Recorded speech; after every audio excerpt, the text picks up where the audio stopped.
kabisado, talagang mayayari ka talaga. So, welcome to Quezon National Forest Park. Ganda na yun. Oh. So, meron ditong mga parang gagawing overpass. Mas may recommend ko talaga tang na dumaan ka sa bypass. Ano yun? Dadaanan ba namin yun? Ayun o. Dadaan niya. Ayun na. Dumating din. Wakas. Ganda. Oh, di ba?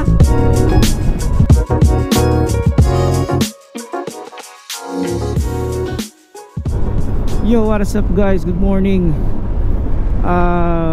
Pupunta kami ngayon sa, actually medyo malayo-layo. Hindi lang malayo-layo, sobrang layo yung pupuntahan namin ngayong umaga na to, yung buong maghapon na to, kasi uuwi kami ngayon ng Bicol.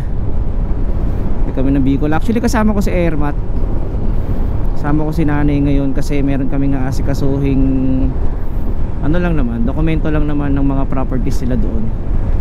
Ayun. So time check 4:09 in the morning. Maaga kaming umalis para maaga rin makarating. Hopefully hindi umulan.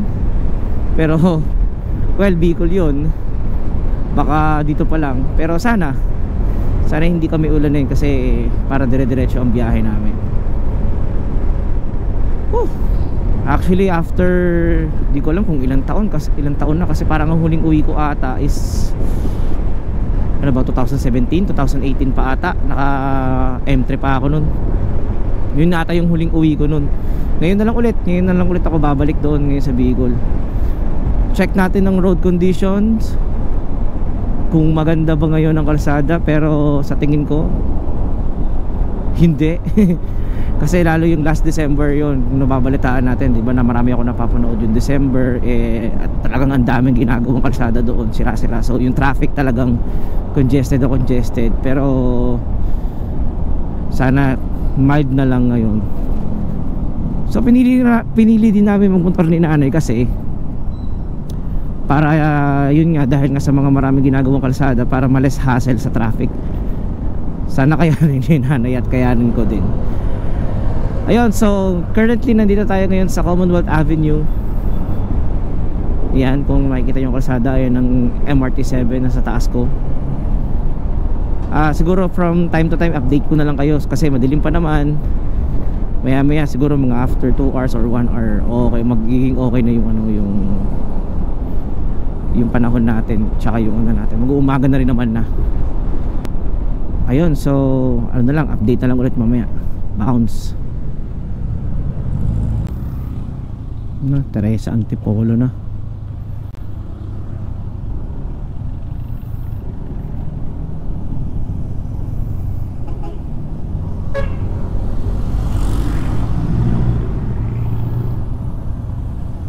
Ayan, Pililia. Sumunod ano na? Fami, di ko alam, di ko sure. Ayan, ito ngayon ang sitwasyon namin. Tinutulak ako ngayon ng kolong-kolong. Salamat kay kuya kasi buti na lang nakita namin siya doon. Silang dalawang mag-asawa. Hindi ko alam kung ano yung nasira sa motor. Ang layo pa naman ng punta namin, pa Bicol pa. Pero feeling ko yung belt lang. Hindi ko alam.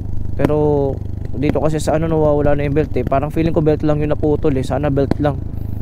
Bigla na lang nag-whistle yung panggilid. Ilang taon na ba yung belt ko? Kasi sa ano ko wala pa naman eh. Sa Odo ko wala pa naman. Hindi pa naman siya nag-reach ng ano niya. Pero nung wala na rito yo. Wala nang belt dito.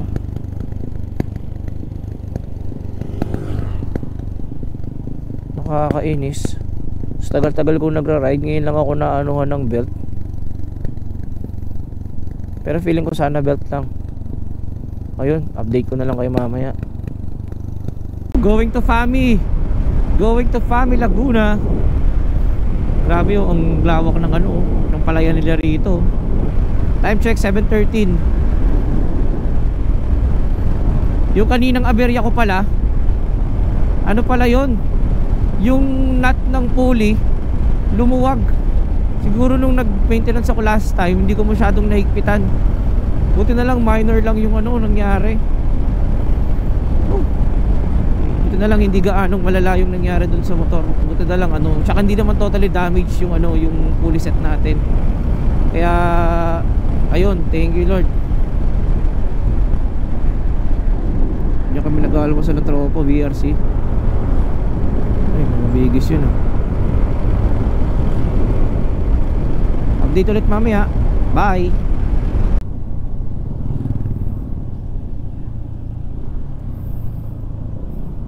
Wala na yung malaking Red Horse dito. Yung malaking signage ng Red Horse. Saan dyan na yun? Papuntang Infanta. Dun. Lumban pala, hindi Lukban. Lumban. Bumaba pa sa ilog. Ayan. Dito kami ngayon sa Kamay ni Jesus. Almusal lang kami ni nanay. Tapos pahinga saglit kasi kaya na pa kami bumabiyahe. Hanap lang kami ng parking. Parking muna tayo. Parking tayo. Saan naman mag-park dito? Ha?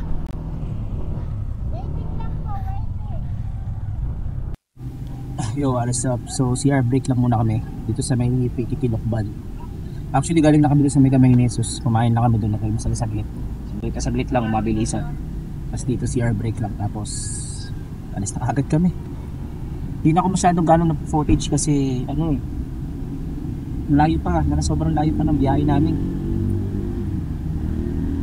As in sobrang layo pa. Kaya yun, kita-kita lang ulit mamaya. Dito, this way to Pagbilo, this way to Tayabas. Pwede siguro dumaan. Tanong natin. Ate, pwede dumaan dito? Mga motor? Salamat. Okay, so ito yung bagong bypass sa Pagbilao Tayabas Road. Ayan, kung makikita nyo po sa mapa.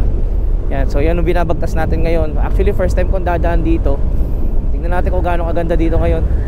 Pero kung titignan nyo palang, solid na kaagad. Woo! Yan. So makakalesan ako ng traffic doon sa mismong proper ng Pagbilao kapag dito dadaan. Hey, tas napaganda naman ang panahon. Thank you Lord. Alright. Wow, ganda na yun. Oops. Ay, yung kalahati gawa, yung kalahati hindi.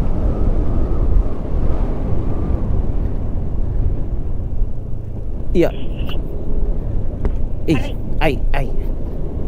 So, date, yung kalahati gawa, yung kalahati hindi. Keep left.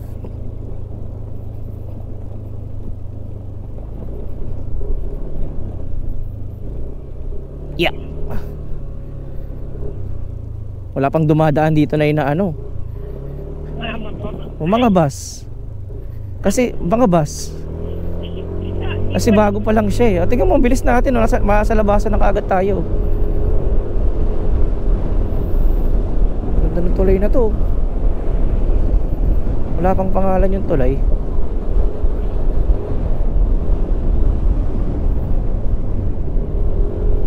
Yep. Itong tulay na to, Balumbagan Road. Pare ko. Ito na, nasa labasan na tayo. Highway na to.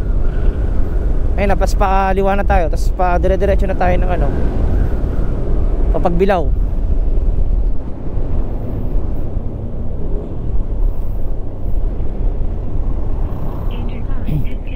Okay, ito yung dulo ng ng Pagbilao Tayabas Bypass Road, Ang bilis lang. Sobrang bilis. Ay. Ito rin pala siya dadaan. Alanganin yung pagliko niya. Okay, so update na lang ulit mamaya. Bounce. Hindi ko nakuhanan yung mga lubak-lubak doon. Sobrang dami, grabe. As in daig pa yung ewan ko, kakaiba yung mga lubak dito sa Pagbilao. Talagang kapag hindi mo kabisado, talagang mayayari ka talaga. Ganun yung lubak nila rito. So kaya ang ginagawa kong diskarte, lahat kami nandito lang sa gilid. Yan, yung gilid dito. Yan, karamihan dumadaan sa gilid na to. Ayun, katulad yan. Putik na yan.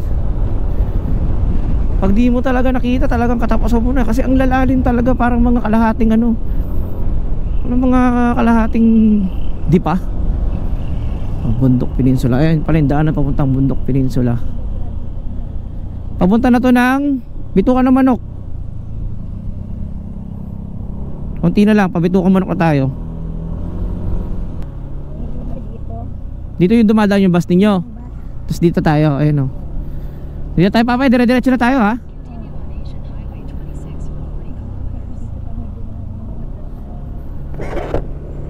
Halos yung mga dumadaan lang dito, puro mga private vehicles, walang bus. So, marami din kainan.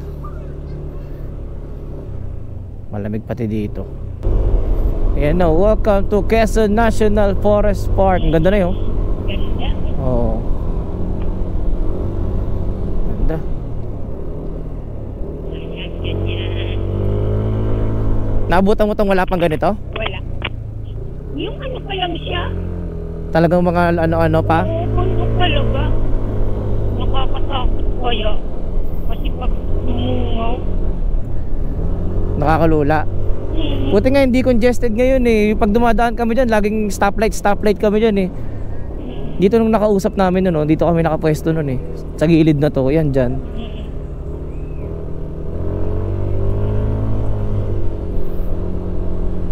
Picture sana tayo dyan eh oh.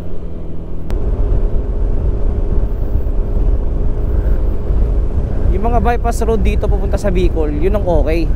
Pero yung mga main road, grabe. Grabe talaga. Talagang mas may i-recommend ko talaga tang na dumaan ka sa bypass. Ano yun? Dadaanan ba namin yun? Ayun no? Maputi na yan. Oo. Dadaan pa tayo doon. Parang ata eh. Parang.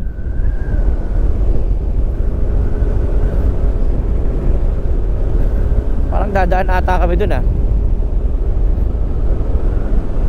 Dadaan nga.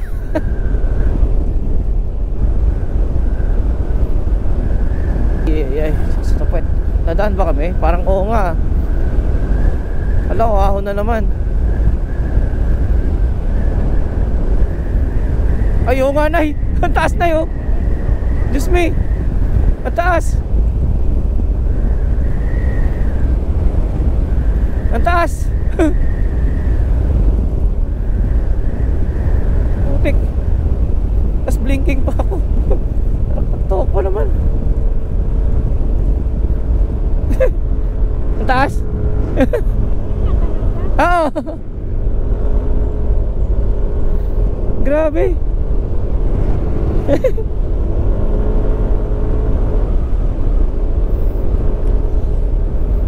Grabe tong bypass na to, pasabog. Yoy, nako, Bicol by bypass road, diretso, Gumaka, Pitogo, kali kanan, Gumaka to proper kaliwa. Diretso pa tayo. Ay naku, Diyos me, ahon na naman. Ahon na naman.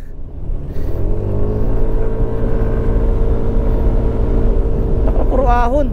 Ang dami ahon.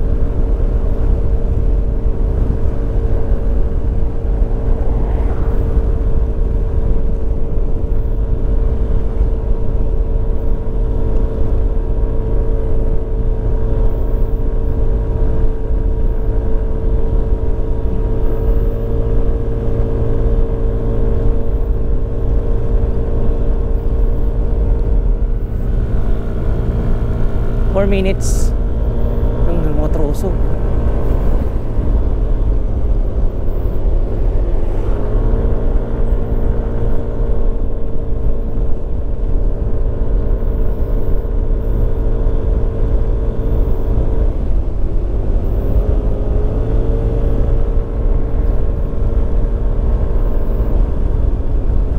Ay, labasan na. Woo! There you have it. There you go. Ito na yung labasan. Grabe yung bypass na yun. Ay, lalim. Take the next right onto Maharlika Highway, Pan-Philippine Highway. Grabe yung bypass na yon. Yuri. Ano kaya nga nagkaka dito? Di ko alam eh. Teka, papagasta rin ako. Ay, mahal. Pagastin muna ako. Yeah, date na lang ulit kami mamaya. Let's go. Shortcut pa rin ito. Bypass, Lopez Bypass Road. Dito may mga karinderya na rito. Kaso maaga pa naman eh.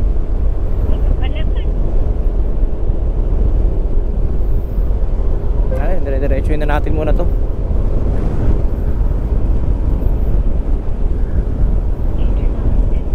Grabe yung dinaanan namin traffic kanina. Putik, hindi ko lang na naman nakuhaanan. Kasi sobrang dikit-dikit yung mga sasakyan. Tapos parang almost ilang kilometro din yun. Parang 3 kilometers o 4 kilometers ata yung traffic na yun. Tapos ang cost lang ng traffic, isang kapirasong kalsada lang na ginagawa sa gilid. Grabe. Kawawa yung mga commuter tsaka yung mga naka 4 wheels. Advantage siya para sa mga nakamotor na dumaan kami kasi nakakasingit-singit kami. Hindi katulad nila. Banayad dito yung ahon dito, hindi katulad sa Gumaka kanina. Grabe yung ahon sa Gumaka kanina talagang. Ayan yung mga truck na ganyan, di kakayanin doon sa may Gumaka Bypass Road. Pero dito sa Lopez Bypass Road kakayanin kasi may mga dumadaan. Yun, so kakana na tayo dito. Kanda Ilaya. Kanda. Ayun. So meron ditong mga parang ano ba to? Gagawing overpass. Bicol to Calawag. Ha? Ano na, Lopez? Pa Lopez Quezon. Lagpas na pala tayo ng Lopez Quezon. Papunta na ata to ng Calawag. Itong post nila ito pang Aray, sorry. Dun sa napanood ko sabi, gagawin daw yun overpass. Overpass kasi daw kapag bagyo ito daw binabaha daw to.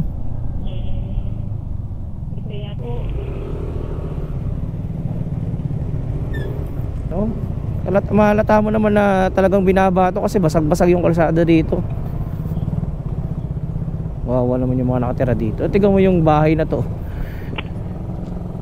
Pumangit na dahil sa sa alikabok.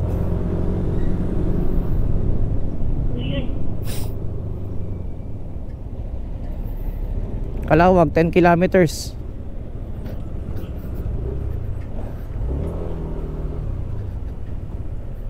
Time check 11:38. Grabe. Ayan ito oh. Oo nga, mukhang binabaha nga dito.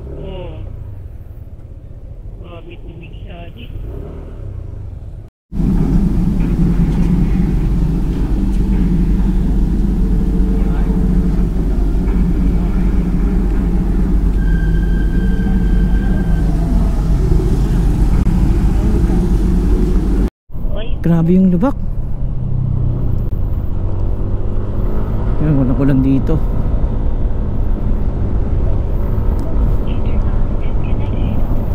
Yun, so update tayo. Inulan kami saglit, mga minuto lang naman. Tapos pagdesisyon na namin na umalis din kaagad kasi hindi naman din kalakasan yung ulan. Eto, doon umulan lang sa parte na yun. Tapos dito wala na. Malapit na kami dun sa may gateway to Bicolandia. Medyo pumapatak-patak rin yung ulan kahit paano kasi kalat-kalat yung ulan eh.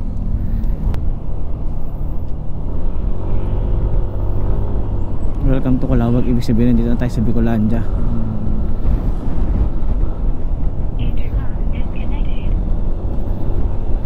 Ayan na. Ayun, dumating din. Ayan na. Dumating din. Sa wakas. Pwede na akong umataw muna for the meantime.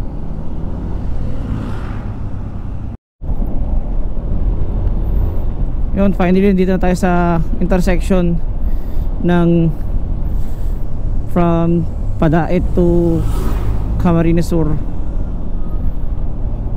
Ayan na. Arko. ito na intersection sa wakas. Ay, pag diniretso, padait. Pag kaliwa kanan, Paka Marina Sur. Medyo malayo-layo pa tayo sa katotohanan, pero tatatatin natin to. Ayun yung mga truck kanina. Dami. Ang dami nila. Parang ayoko pa pagsabayan.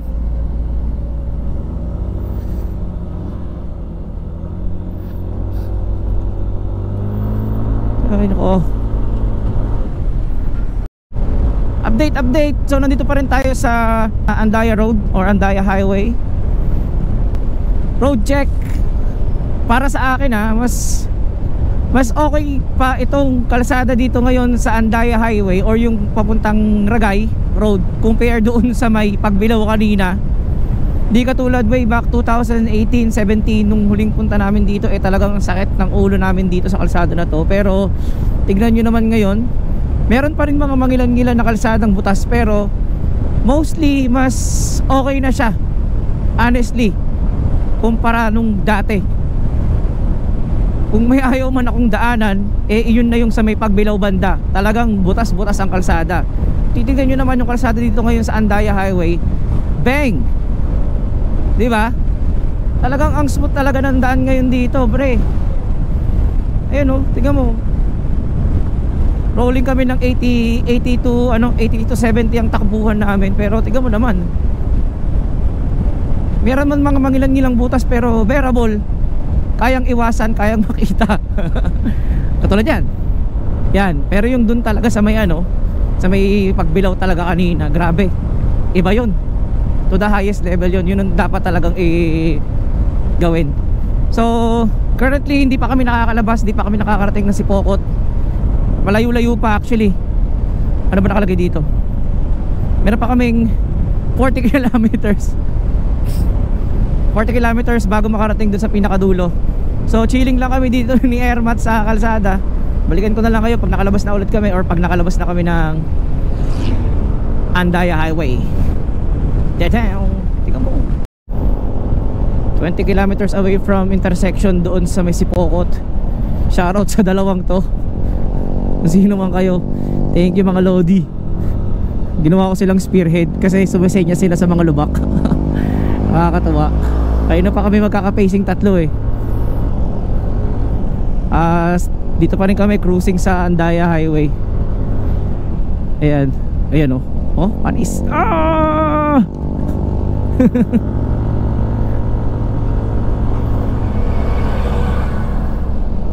Hindi dahil sa dalawang to, hindi ako makakapunta sa mga part na hindi gaanong lubak. Ayan, sinusundan ko lang sila. May pacing lang ako sa kanila. ETA doon sa aming bahay sa Bicol ay 5:30 ng hapon sana, or bago mag alas 6 andun na kami kasi malayo pa talaga kami. Ay nako, daming basag pa rin dito sa may Andaya Highway, pero mas bearable naman siya kumpara doon sa Pagbilao. Though sa Pagbilao maikli lang ang kalsada doon, dito kasi sa Andaya Highway medyo mahaba talaga. Pero mas okay na rito kaysa doon sa Pagbilao kanina.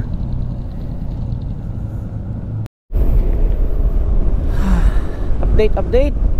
So meron na lang tayong 1.5 kilometers bago makarating doon sa may Sipokot Junction intersection. 3:44 PM na. So alam ko matagal ang biyahe namin, pero hindi rin naman kasi kami nagmamadali. Laling pagod. All goods in the hood. Maghaba talaga ng kalsada na to, itong Andaya Highway na to. Sobrang haba. Kung first time mo dumaan dito, talagang aantokin ka talaga. Tapos kung first time mo rin ma-encounter yung mga lubak na rito, may stress ka talaga. Ayun na, nakikita ko na yung paahon. Yung paahon na yan, senyales na yan na nandun ka na sa dulo. Yan, yung dulo na yan. Kasi sa gilid yan, parang ata yung cockpit. In 500 meters, ayun, turn right onto Maharlika Highway, Pan-Philippine Highway. Biggs. Welcome to Biggs Country. Biggs Country. Ito na, dito na tayo sa dulo. Sipokot proper diet, Naga Legazpi City. Syempre dito tayo, kakanan tayo ngayon. Turn right onto Maharlika Highway, Pan-Philippine Highway. Dito na tayo sa kanan. Papunta tayo ng Naga City. Okay, let's go. Hindi na kami mag-stop over ni nanay. Continue on Dire-diretso Asian na kami Highway nito. 26 for 32 kilometers. 32 kilometers na lang eh. Meron na lang kami sa kalahating oras. Let's go. Ang ganda ng Mount Isarog oh. Yun, so meron na lang kaming 19 minutes para makarating sa bahay. So nandito kami ngayon sa Nabobalatan Road. So alam na namin to, kabisado ko na to kahit di na ako mag-map. Update ko lang no sa biyahe namin ngayong araw kahit na medyo matagal. Kasi nga dahil kasama ko si Ermat, kaya hindi ako dapat pwede mabilis na todo. So update ko lang na kung pupunta po kayo from Manila to Bicol, from North Caloocan to Nabua, Camarines Sur, lalo kung dadaan kayo backdoor Pililia. So paghandaan nyo lang po ay ang number 1 is yung pasensya kasi sobrang layo. Pangalawa, yung kalsada po sa Pagbilao. Though mayroon tayong mga dinaan na bypass road. Una sa Tayabas, napaka convenient nun kasi nilagpasan natin yung Pagbilao proper. Mabilis yung daan doon kahit na lubak-lubak pero sobrang bilis. Tapos pangalawa doon sa Gumaka bypass road. So mabilis din ang daan doon, yun nga lang mabilis ang daan doon, walang traffic, yun nga lang medyo malayo nga lang siya, tas medyo patarik or matatarik ang daan doon, pero suwabe, kaya naman ng mga 2 wheels. Tapos yung doon sa may Lopez bypass road, okay din doon kasi mas mabilis din ang doon, ang ruta doon. So marami tayong nilagpasan na mga city proper kasi meron nga tayong mga bypass road na dinaanan. So malaking factor din yon pag pupunta po kayo ng south. Yun nga lang, kailangan nyo magbaon ng maraming pasensya, lalong lalo po sa may Pagbilao kasi madaming lubak na kalsada doon. Talagang kailangan maging yung mata mo kailangan matulis. Kasi kailangan mong sipatin yung mga lubak. At saka dito sa may sa may kalsada, sa may sa may Ragay, yung from yung anong kalsada na, kalimutan ko na, Governor, basta yun, yung daan na yun hanggang Sipokot. Ayun, so yun, ang daming, although maganda na rin ang kalsada doon, pero syempre may mga part pa rin na sira-sira, kaya pa rin, make sure pa rin na safety ang gawin natin doon or gawin nyo doon. Ayun, so lapit na kami sa bahay. So kung nakaabot ka man dito, ayan, at least na-update kita sa kalsada papuntang start from North Caloocan hanggang Nabua, Camarines Sur dito sa Bicol. So ayan po ang updated road as of February, ano ba ngayon? Ano ba date? February 16. So ayan po ang updated road condition natin dito sa South Road. Ayun, so kita-kits na lang tayo bukas kasi aasikasuhin na namin yung mga dapat namin asikasuhin. Tapos punta kami ulit ng South, diretso kami kasi balak namin pumunta ng Cagsawa Ruins at saka yung mga part na may tourist destination dito sa Bicol kasi nandito na rin naman na tayo eh. Yun, so hanggang dito na lang, goodbye.